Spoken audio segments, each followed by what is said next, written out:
News 81కు స్వాగతం. కొనసాగుతున్న భగవద్గీత శిక్షణ తరగతులు.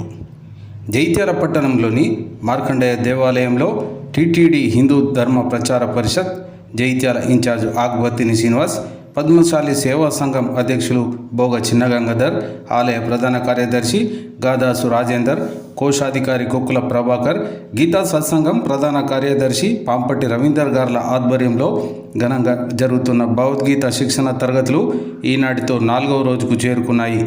ఈనాటి కార్యక్రమంలో భగవద్గీత శిక్షకులు గుడికందుల వెంకన్న, ఆంజనేయులు, సామాజిక కార్యకర్త తౌడు రామచంద్రం, విద్యార్థులు, మాతలు, ప్రముఖులు, ఆలయ కార్యవర్గ సభ్యులు తదితరులు పాల్గొన్నారు. భక్తి యోగః అర్జున ఉవాచ శ్రద్ధయా పరయోపేతాః తే మే యుక్తతమా మతాః ఏ త్వక్షరమనిర్దేశ్యం అవ్యక్తం పర్యుపాసతే సర్వత్ర గమచింత్యం చ ఊఢస్తమచలం ధ్రువం సంనియమ్యేంద్రియగ్రామం సర్వమేవ సర్వభూతహితే రతాః ఏషోధికతరస్తేషాం అవ్యక్తాసక్తచేతసాం సాగరాత్ భవామి నచిరాత్ పార్త మయ్యావేశితచేతసాం మయ్యేవ మనః దస్వ మయి బుద్ధిం నివేశయ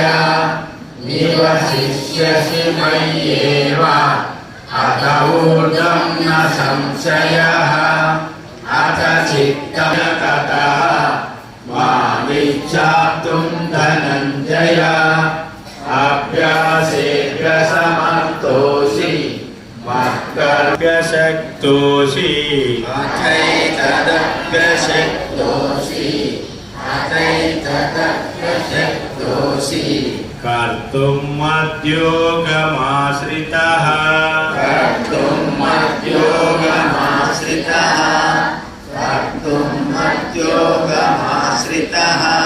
ఆత్మవాన్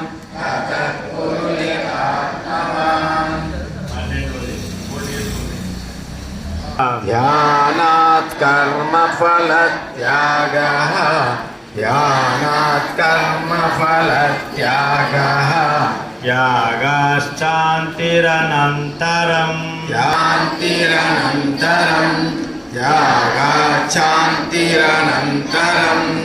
అద్వేష్టా సర్వభూతానాం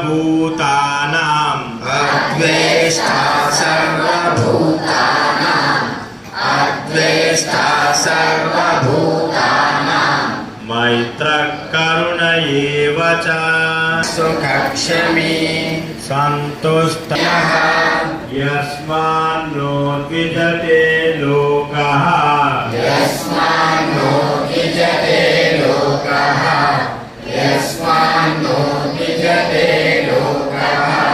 లోకాన్నో హర్షామర్షభయోద్వేగైః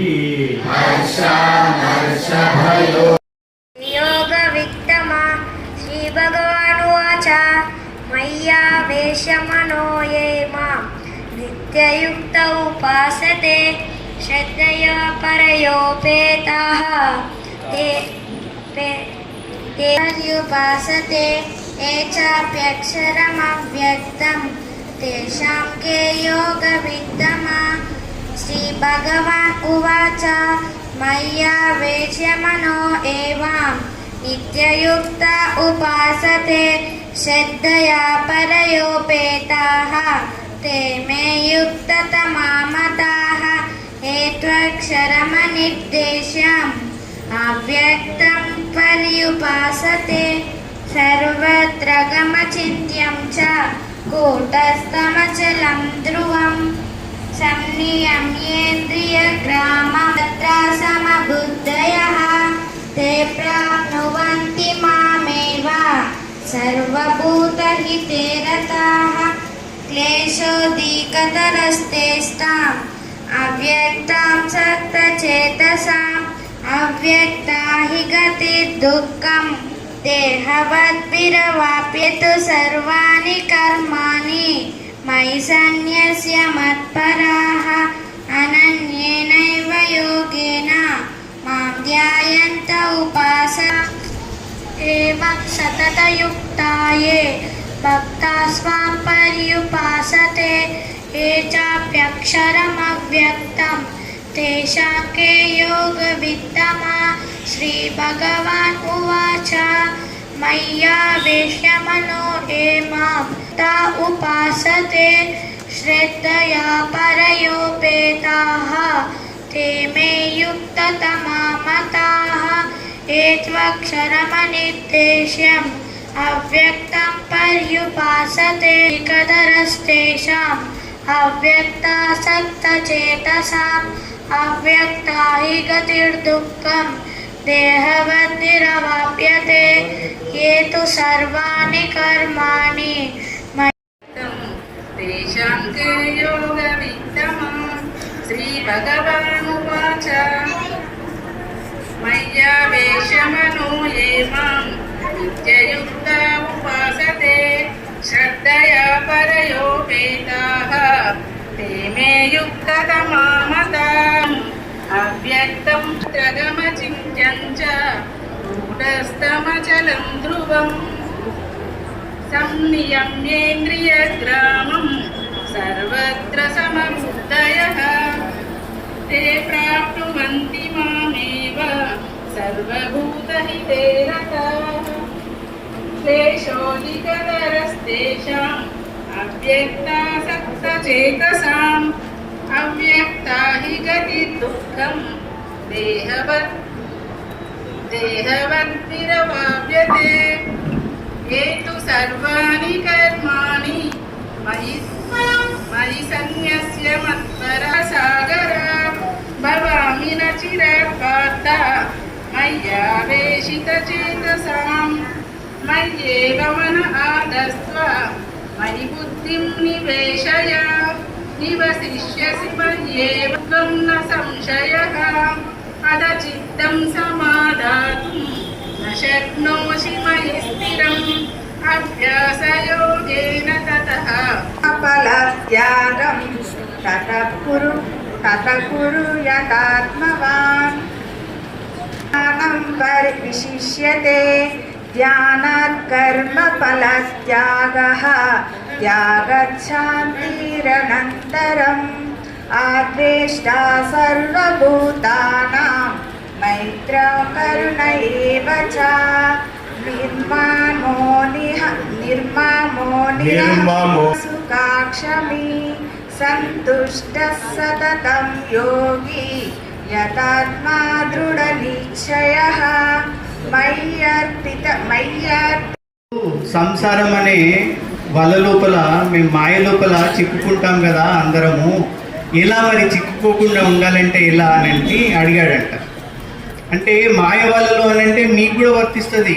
ఇప్పుడు చదువుకుంటూ ఉంటాం, ఏమవుతుంది, ఏదో సినిమా గుర్తొస్తుందా కదా, ఏదో టీవీ సీరియల్ గుర్తొస్తుంది, లేకపోతే ఏదో స్వీట్ తిందామని గుర్తొస్తుంది, డైవర్ట్ అవుతూ ఉంటాం. అదే మాయ, ఇంకోటి ఏం లేదు. మాయ అంటే పెద్ద ఇంకోటి ఏం లేదు.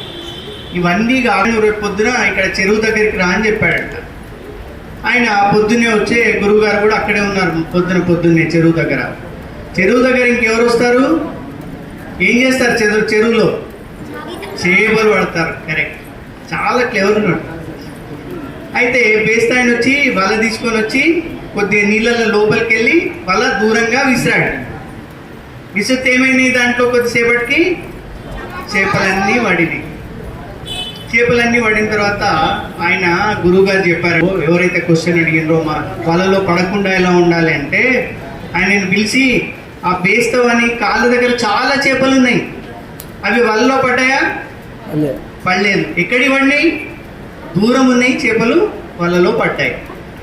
అంటే అప్పుడు గురువుగారు చెప్పారంట, మీరు సంసార బంధంలో, సంసార చక్రంలో, మాయ అనే వలలో పడకుండా ఉండాలంటే భగవంతుని కాళ్ళకు దగ్గరగా మీరుంటే వాటి వలలో చిక్కుకోరు అని చెప్పారు.